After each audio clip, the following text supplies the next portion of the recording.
You're still watching the continent's #1 magazine show, and this is the part of the show we switch our attention to Group C, where we have the likes of Uganda, Niger, Guinea, Algeria, and South Africa. But one team I want to single out in Group C is Algeria, because they are making history. 712 minutes without conceding a goal, and they stretched their unbeaten run in the CHAN tournament to 7 matches unbeaten. Yeah. They've been incredible, Algeria. We have to give them their flowers on the show. Yeah, definitely. And it's not by fluke that they put such a performance out. You know, you look at the players that are in the team, you're looking at players that are coming from MC Algiers, USM Algiers.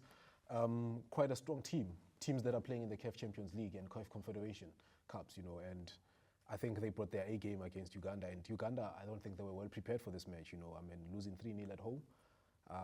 They've got a lot of work to do in terms of their offensive lines, their defensive lines as well. More especially the defensive lines, because they're going to come up against teams that are really going to push them. You look at a South African team that is going to come against them at some point, and it's going to send out a message as well to say, you know what, we want to prove a point into this tournament. Remember, South Africa hasn't won this thing. They also want to put their best foot forward and say, you know what, we want to win this tournament. So Uganda needs to really push. They've got Niger in that group and Guinea, who has won already. So it's going to be interesting to look at this whole entire group. I mean, sorry, I just have to keep going on about Algeria, because they were playing something I like to call champagne football. Yeah. Fluid in attack. Defensively, they were solid. And let me read you a stat that is interesting. The last time Algeria conceded in this competition was back in 2011 against Sudan, a staggering 14 years. And in their first appearance in 2011, we know that they reached the semifinals. In 2022, they were runners-up. So in this competition, anything less than gold would be a failure for them. Yeah, 100%. I mean, they send out a message early on in the first 30 minutes of the game, or 36 minutes in the game. I mean, Ghazala, he scores a goal in the first 36 minutes. I mean, that is just you being rampant and you going at the opponent to say, you know what, we want to push you. And they literally did that. I mean, 11 shots to 10. Yes. And they've got 5 shots to 3 shots. And that clearly tells you that this team is pretty much balanced. But do not think that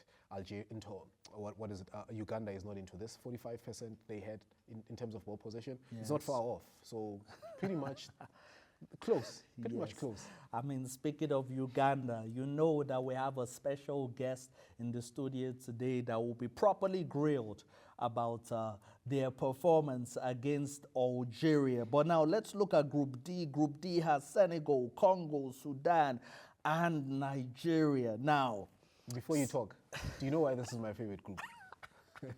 I wonder why. There's a certain team here that's going to play against my team in a certain tournament or qualifiers, and they've lost their game. But you can continue. Okay. Well, you know, I need to explain why it is that Nigeria lost to Senegal. Because are you going to give us excuses?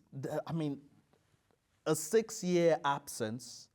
And let me due to the league. No, let me explain. Due to the league, the league hasn't been up to scratch. That's an excuse. You know, listen, Remo Stars won the league, the Nigerian league recently, and Remo Stars is a privately owned club by the Honorable Kunle Sonami, owns it privately. The league needs more private owners, billionaires to come forward to improve it.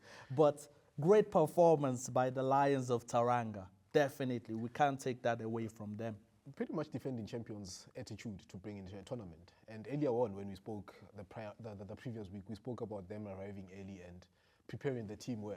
And they pretty much did that in this tournament so far with the first game against Nigeria. And I did point reference to you that I'll tell you that Eric Chelle is not fit for this team. And I'm still going to continue and say Eric Chelle is not fit for this team. You can see he's got local players. And I don't think local players should be much of a challenge for him. Not that I'm discrediting the local players in terms of what they bring into the national team. But versus this against the players that are playing in your Europes, you know, it sent out a message to say he's not pretty much a coach that is technically superior, in my opinion. And I think Nigeria is still going to struggle. Yes. I don't see Nigeria coming out of this group, to be honest with you. Nigeria not coming out of this group. I mean, wow. SC. You had only one shot on target. Only one shot on target the whole entire 90 minutes. Yo, and you know what is so funny? Senegal, this is the It marks the 6th time that they've beaten West African opposition in the history of the CHAN. But Senegal were incredible, and next up, Nigeria is going to be facing Sudan, and Senegal is going to be facing Congo. Your predictions for those two games? Senegal will still have 3 points into this match. Despite Congo's direct style and their physicality. Nah, I think Senegal is a team that's well oiled. We need to be honest with you. If you look at players such as Ahmed Niang, I mean, he's a decent player. You know, he gives them width and quite.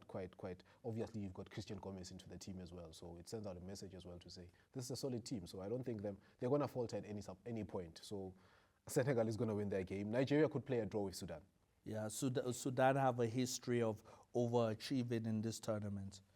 So Senegal, Sudan, Nigeria, a goalless draw, 1-1 draw. What do you predict will happen? I think it's going to be a goalless draw, to be honest with you. Nigeria has failed to, when you look at their final third, it's not quite polished enough, you know. And I look at that and I say, do they have a threat up front to cause an upset? I don't see that happening.